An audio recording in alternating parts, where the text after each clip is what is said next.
আজকের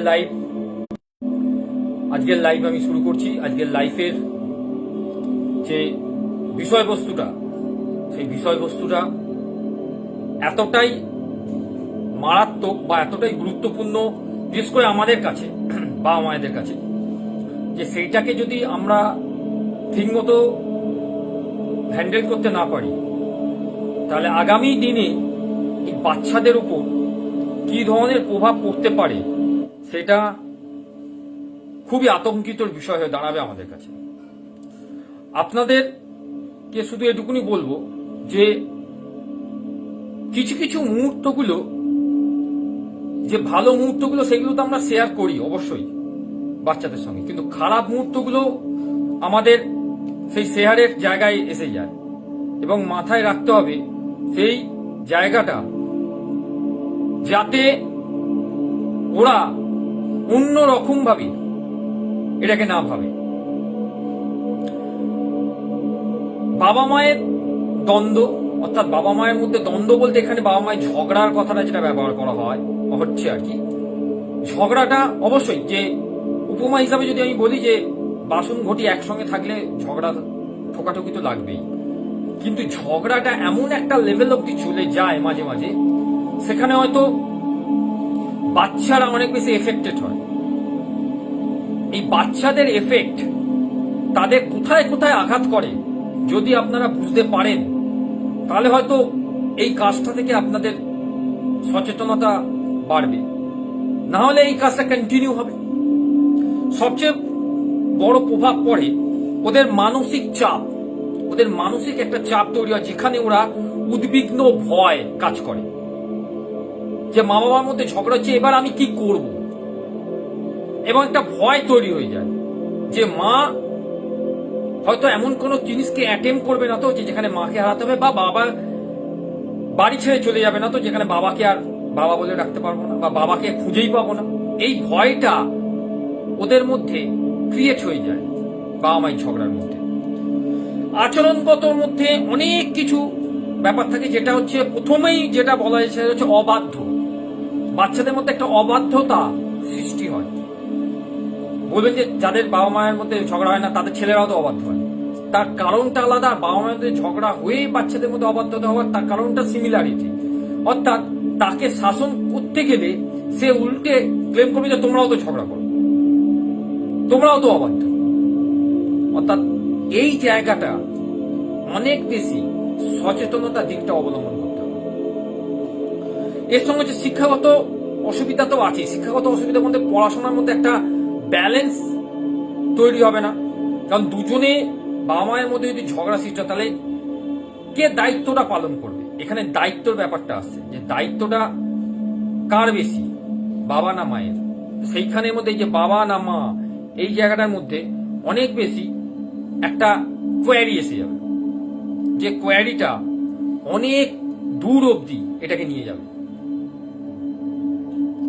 তার সঙ্গে শারীরিক সমস্যা থাকবে, এবং খাওয়া দাওয়া তো রেগুলার বেসিসে স্বাস্থ্যকর খাওয়া দাওয়া হবে না, এবং স্বাস্থ্যকর খাওয়া দাওয়া না হলে তার শারীরিক প্রবলেম তৈরি হবে এবং স্বাস্থ্য আস্তে আস্তে ভেঙে পড়বে। হয়তো আনহেলদি খাবার সে খেতে শুরু করবে, কারণ দেখার কেউ নেই, বলার কেউ নেই, বোঝাবার কেউ নেই।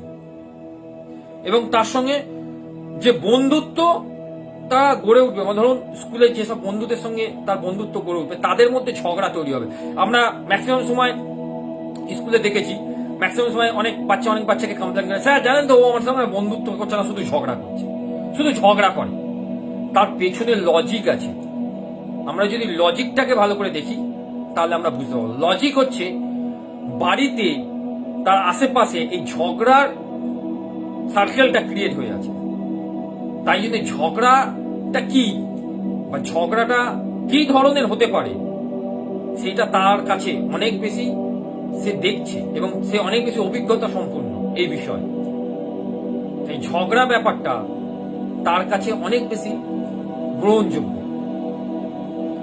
আমাদেরকে মাথায় রাখতে হবে যে আমরা শিশুটিকে পারফেক্ট ভাবে যদি মানুষ করতে পারি, তাহলে সেই সম্পদটা আমাদেরই হবে। অর্থাৎ শিশুকে অন্য এখানেও একটা জায়গা আছে যেখানে আমরা ভুলটা করি যে শিশুকে আমরা অন্য অভিভাবকদের কাছ থেকে তথ্য নিয়ে বকতে শুরু করে দিই। মানে ব্যাপারটা হচ্ছে যে অন্য বাবা মায়েরা বা অভিভাবকরা আপনার শিশুর বিরুদ্ধে গিয়ে কথা বলছে, জানো তো তোমার ছেলে বা তোমার মেয়ে না আমার মেয়েকে না ছেলেকে না খুব মারপিট করেছে, আমার সঙ্গে খুব মারপিট করেছে ছেলে মেয়ের সঙ্গে। এবার আপনি সত্যটা একদম পারফেক্ট ভাবে যাচাই না করে আপনি আপনার ছেলে বা মেয়েকে বকতে শুরু করে দিলেন, হ্যাঁ তুই কি হয়েছে। ঠিক আছে, উনি যেটা বলছেন সেটা ভুল বলছেন না, কিন্তু ওই সময় ওর সামনে সেটাকে না করে আপনি যদি পরে গিয়ে তাকে বোঝান বা বলেন, ব্যাপারটা অনেক বেশি ইজি হয়। নাহলে এই ব্যাপারটা অনেক বেশি রাগে পরিণত হয়ে যাবে। ও মনে মনে একটা জায়গা হবে, আচ্ছা ও নিজের মাকে বলে আমার মাকে দিয়ে মার খাওয়ালো, তো কালকে ওকে আমি দেখে নেব। অর্থাৎ এই ধরনের অ্যাক্টিভিটির মধ্যে একটা রেসারেসির মধ্যে হাসতে শুরু করবে এবং এখান থেকে হিংসাত্মক মূলক মনোভাব তৈরি হবে। এবং একটা বাচ্চাকে আমরা অনেক বেশি ভাবে সম্মান করব, এই জায়গাটা আমাদের ভুল হয় যে আমরা বাচ্চাকে সম্মান করি না। আরে একটা বাচ্চা তো ওকে সম্মান করে কি হবে, না না ও ঠিক আছে বড় হলে তখন দেখা যাবে, এটা নয়। একটা বাচ্চাকে রেসপেক্ট দিতে হবে। আমি যদি বাচ্চাটাকে ঠিক মতো রেসপেক্ট দিতে পারি তাহলে বাচ্চারাও আমাকে রেসপেক্ট দেবে। আর বাচ্চাটাকে যদি আমি রেসপেক্ট দিতে না পারি তাহলে বাচ্চারা আমাকে কখনোই রেসপেক্ট দেবে না। এখানেই তো আমাদের রিফ্লেকশনস অফ দ্য মাইন্ড এর কথাটা আসছে। এই রিফ্লেকশন অফ দ্য মাইন্ড অর্থাৎ আমাকে বিচার করতে হবে হিরে এবং কাঁচের সঙ্গে। হিরে অন্ধকারেও চকচক করবে, জ্বলবে, তার উজ্জ্বলতা চতুর্দিকে ছড়িয়ে পড়বে অন্ধকারের মধ্যে। আর কাঁচ সূর্যের আলোর জন্য ওয়েট করবে। অর্থাৎ একটা বাচ্চার রিফ্লেকশনস অফ মাইন্ড কে যদি ক্রিয়েট করতে হয় তাহলে আপনাকে হীরের মতো তাকে আঁকলে রেখে বোঝাতে হবে। না হলে একটা সময় পর তার মনের মধ্যে প্রচুর প্রশ্ন তৈরি হবে, প্রশ্নের একটা ঝাড় তৈরি হয়ে যাবে। সেই ঝাড়ের মধ্যে কোনো ফুল হবে না, শুধু কাঁটা থাকবে। সেই কাঁটাটাকে যারা হাত দেবে তাদের হাত রক্তাক্ত হয়ে যাবে। কারণ যখন সেই কাঁটাগুলো গজাচ্ছিল তখন সেই কাঁটাগুলোকে উপড়ে ফেলার মতো কোনো মানুষকে সে পায়নি। অর্থাৎ কাঁটাগুলো হচ্ছে এখানে তার মনের প্রশ্নগুলো, সে উত্তর খুঁজছিল, সেই উত্তরগুলোকে সে পায়নি। উত্তর কোথায়? অর্থাৎ বাচ্চাদেরকে কখনোই অবহেলা করা যাবে না, বাচ্চাদেরকে কখনোই একা করা যাবে না, বাচ্চাদেরকে সামনে কখনো ঝগড়া করা যাবে না, বাচ্চাদের সামনে কখনো আজে বাজে নেগেটিভ কমেন্ট ইউজ করা যাবে না, বাচ্চাদের সামনে কখনো অন্য বাচ্চাকে নিয়ে ছোট করা বা তাকে অসম্মান করা যাবে না। এইগুলো একটা বাচ্চা অন্য বাচ্চার মধ্যেও প্রভাবটা ফেলে। সব বাচ্চাই সমান। আমাদেরকে মাথায় রাখতে হবে যে আমরা প্রত্যেকে যে সোসাইটির মধ্যে আছি, যে সোসাইটির মধ্যে আমরা থেকে বড় হচ্ছি, এই সোসাইটিটাকে পারফেক্ট ভাবে যদি আমাদের ইউজ করতে হয় তাহলে আমাদের সোসাইটি নর্মস কে কিছু জানতে হবে। সমাজে রইলাম, সমাজের কোনো নিয়ম জানি না, নিয়মাবর্তিতা জানি না, শৃঙ্খলা জানি না, চলছে এইভাবেই সমাজ চলছে। আপনারাও চলছেন, আমরাও চলছি, সবাই চলছে। তাতে আলটিমেটলি ভাবে লাভটা কার হচ্ছে? লাভের চেয়ে ক্ষতির পরিমাণটা বেশি। যদি আমরা জমা খরচের হিসাব করি দেখা যাবে জমার পরিমাণটা 0 আর খরচার পরিমাণটা 110, মানে -10 চলে গেছে। সমাজ কিন্তু এইভাবে ক্রিয়েট যত হবে তত আমরা আমাদের পরিবার থেকে এবং নিজেদের থেকে দূরে সরে যেতে যাব। দূরটা এতটাই যাবে যেখানে বাচ্চাকে পরবর্তীকালে আর আপনারা ফিরেই পাবেন না। বাচ্চাকে ফিরে পেতে গেলে, বাচ্চার গ্রিপটাকে শক্ত করতে গেলে দরকার একটা সুসংজ্ঞাবদ্ধ মেলবন্ধন। বাবা মা ভাই বোন সবার সঙ্গে একটা মিলিত শক্তি, প্রত্যেকের সঙ্গে প্রত্যেকের একটা সুন্দর সম্পর্ক থাকবে। হয়তো রাগ হবে, হয়তো ঝগড়া হবে, সেটাকে আবার ওদের সামনেই মিটিয়ে নেওয়া। সেই রাগটাকে যেন ছাড়াছাড়ির পর্যায়ে না যায় বাবা মায়ের কাছে, এটাই আমার রিকোয়েস্ট। হয়তো আপনারা বলবেন স্যার আপনি তো সব বিষয়টা জানেন না, তাই ছাড়াছাড়ির প্রশ্নটা এসে যায়। অবশ্যই এখানে আমার একটা প্রশ্ন আপনাদের কাছে আছে, একটাই প্রশ্ন। আপনাদের ঝগড়ার জন্য বা আপনাদের মনোমালিন্যের জন্য বা অন্য কোনো কারণের জন্য যদি আপনাদের ছাড়াছাড়ি হয়, তাহলে সেই বাচ্চাটা দোষটা কোথায়? যেটা আপনাদের দুজনের মুখ চেয়ে বেঁচে আছে, সে তখন কি করবে? সে মায়ের কাছে থাকবে না বাবার কাছে থাকবে? বলবেন মায়ের কাছে থাকবে, কেউ বলবে বাবার কাছে থাকবে। তাহলে মা বাবার কাছে একসঙ্গে থাকছে না কেন? অর্থাৎ এখানে প্রবলেমটা আমাদের নিজেদের, এখানে প্রবলেমটা আমরা নিজেরা ক্রিয়েট করছি। তাই এই প্রবলেম থেকে আমাদেরকেই বেরোতে হবে। এই প্রবলেম থেকে অন্য কেউ বের করবে না, নিজে। অর্থাৎ এই প্রবলেম থেকে যদি আমরা নিজেরা বেরোতে পারি তাহলে বেটার টু বেটার হবে। আর আমরা যদি বেরোতে না পারি তাহলে আরো বেশি জিলিপির প্যাঁচের মতো এটা কিন্তু ঘুরতে থাকবে এবং জিলিপির প্যাঁচ কে খোলার ক্ষমতা কারো। আমার পক্ষে এইগুলো বলা এই কারণে সহজ হচ্ছে, কারণ আমি প্রত্যেকটা মানুষকে আলাদাভাবে অ্যানালিসিস করতে করতে করতে করতে করতে করতে কিছু কিছু বিশ্লেষণগুলো পাচ্ছি, কিছু কিছু তথ্য পাচ্ছি, যেগুলো আমি আপনাদের সামনে লাইভে নিয়ে আসছি। আপনারা শুনে অবাক হয়ে যাবেন, বাচ্চারা স্কুলে এমন এমন কিছু খেলা খেলে যেগুলো বড়দের থেকে এফেক্টেড হচ্ছে। আগে বাচ্চারা ধরাচোর খেলতো, ইকির মিকির খেলতো, লাভ দড়ি খেলতো, এক্কা দোক্কা খেলতো। এখন বাচ্চাদের খেলার প্যাটার্নটা চেঞ্জ হয়ে গেছে। এখন তারা স্বামী স্ত্রী খেলা খেলছে। এখন তারা বিভিন্ন রকম সোসাইটির যে বিভিন্ন ওয়েগুলো আছে সেইগুলো নিয়ে খেলছে এবং ছাড়াছাড়ির যে কজগুলো সেইগুলো তারা অ্যাক্টিং করে দেখাচ্ছে।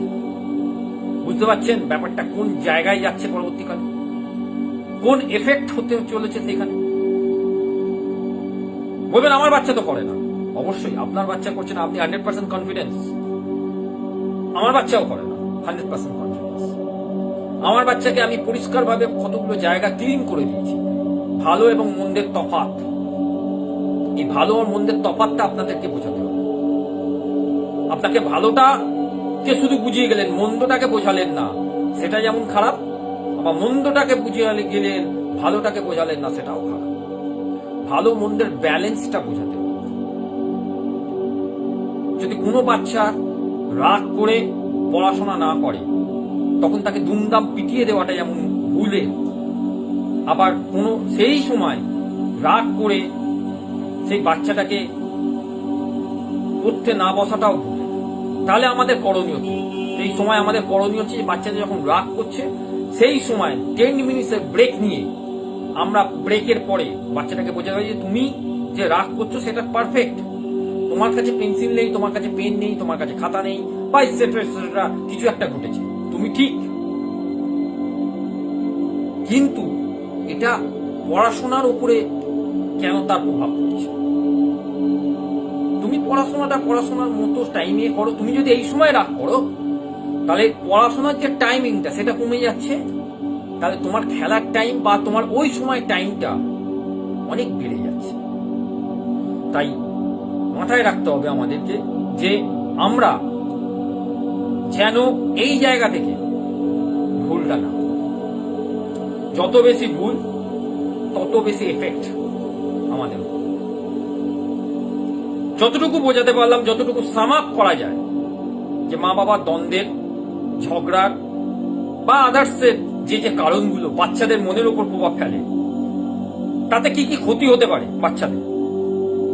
তার 1 নম্বর প্রথমেই স্বাস্থ্য, দ্বিতীয় হচ্ছে তার মেন্টাল হেলথ, তৃতীয় হচ্ছে তার বিহেভিয়ারের মধ্যে কিছু চেঞ্জ হবে, পড়াশোনা ডিস্ট্রয় হয়ে যাবে, বন্ধুদের সঙ্গে কন্টিনিউ সে ঝগড়াতে জড়িয়ে পড়বে এবং সে নিজেকে একা করে নেবে এবং পরবর্তীকালে সে কোনো নেশাগ্রস্ত জায়গায় জড়িয়ে যাবে। এইটা হচ্ছে সাম আপ। এর জন্যই কি আপনারা বাবা মা হয়েছিলেন? এই প্রশ্নটা আমি আপনাদের কাছে শুনলাম।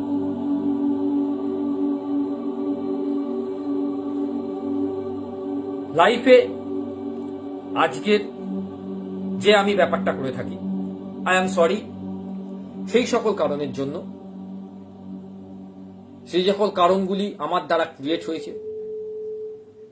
আমি সেই সকল কারণে নিজেকে স্থির রাখতে পারিনি, সেটা মানুষজন হোক, প্রকৃতি হোক, গাছপালা হোক, কীটপতঙ্গ হোক, প্রাণী হোক, সবকিছুতেই।